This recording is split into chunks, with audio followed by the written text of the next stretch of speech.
Now what this is a concerted effort, and it is part of a much larger effort. And the effort that we see bearing fruit in Boston, that we saw bearing fruit in Boston, that we will continue to see bearing fruit. The effort is an element of the same goal that the Boston bombers themselves had. Why did they want to kill people at the Boston Marathon? Just to kill people?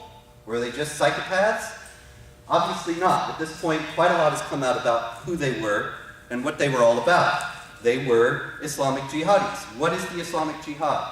The Quran mandates that Muslims must wage war against non-Muslims in order to bring them under the rule of Islamic law. That's what the mayhem is for. It is to terrorize us in accord with the Quran, chapter 8, verse 60, which says that Muslims must strike terror into the hearts of the enemies of Allah. But the terror is not just undifferentiated fear. It's for a goal. And the goal is that Islamic law will reign over the whole world. The goal is ultimately to weaken our society, and consider the hundreds of billions that we have spent since 9/11 on security, on trying to fight this, on so many measures to try to prevent this from happening again. Increasingly wrong-headed and misdirected, but nonetheless, they have crippled the U.S. economy by means of this terror attack on September 11th, 2001, and that's what they wanted to do. That's what they were trying to do. And the ultimate goal is to destroy the United States government altogether and replace it with an Islamic government. The chapter 9, verse 29 of the Quran says, "Fight against those who do not obey Allah and His Messenger, and do not forbid what He has forbidden, even if they are of the people of the book." That's us. Mostly, people of the book are primarily Jews and Christians, and that's mostly what you have in the United States. Until they pay the jizya, which is a tax that is levied on the non-Muslims who are subject to the Muslims in the Islamic State, with willing submission and feel themselves subdued. Now, what does that mean? I happen to have the Quran with me tonight, and this is a Quran that I got actually in the Finsbury Park Mosque. The Finsbury Park Mosque is in London, and I was over there, and I went on a tour of mosques, and went in, and they were very friendly in all of them, and this one they loaded me down with books. The Finsbury Park Mosque was famous a few years back because it was the mosque of Abu Hamza al-Masri, Captain Hook, who has 2 hooks for his hands because he's a very pious man, and he lost his hands in a bomb accident, the bomb that he was preparing in the cause of jihad, as well as an eye. And Abu Hamza al-Masri is now in prison. Actually, he's been extradited to the United States for plotting jihad activities over here. And I went into this mosque and I said, "Didn't you have a little trouble a few years back?" And they said, "Oh yes, we did, but now it's all gone. Those people are gone, and we're all moderates." And they gave me this Quran.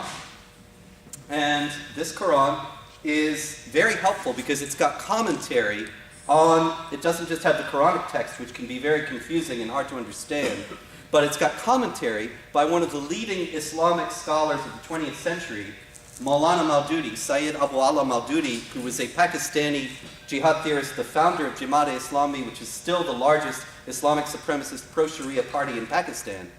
And Maududi also wrote a commentary on the Quran. He was very well respected. You go into your local Islamic bookstore, you'll find books by Maududi. And so I got this moderate Quran, and it's got a comment on that verse.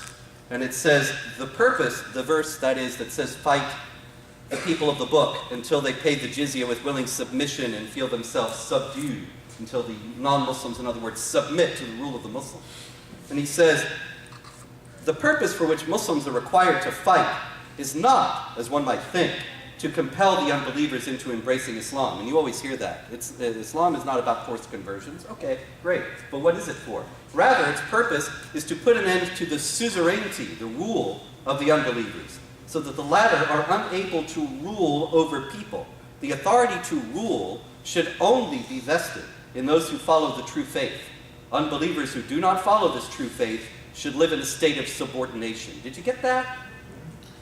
That the authority to rule should only be vested in those who follow the true faith, that is Islam. In other words, non-Muslims, as Maududi himself put it in another place, non-Muslims have absolutely no right to wield the reins of power in any part of God's earth. And if they do, the Muslims have the obligation to dislodge them from that power by any means possible. Now, the Boston bombings were for that goal.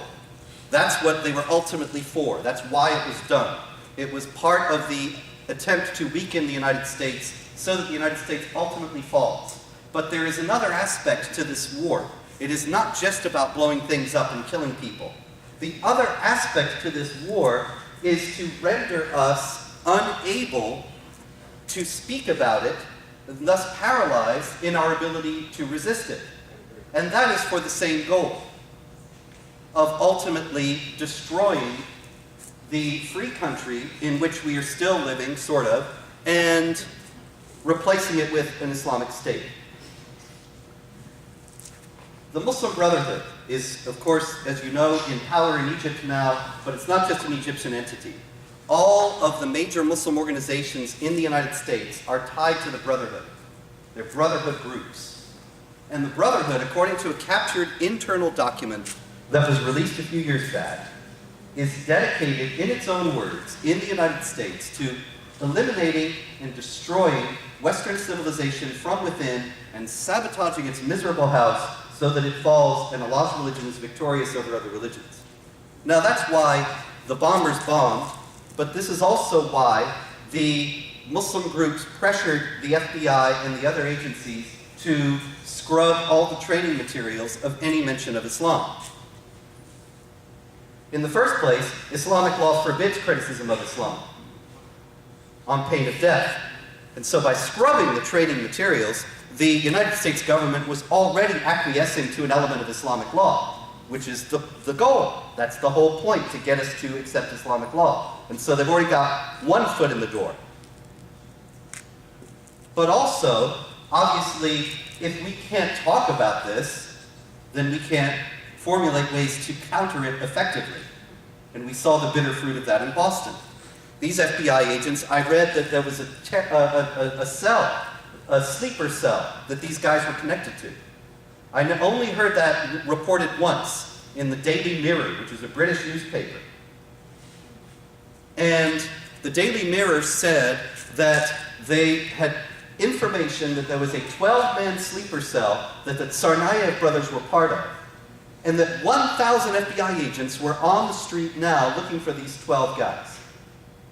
And I thought, get 10,000, get 100,000, get all the FBI agents in the land. It doesn't matter, because they don't know what to look for, and they don't know how to understand it when they find it. And so, the problem that we face is much larger than most people have any idea.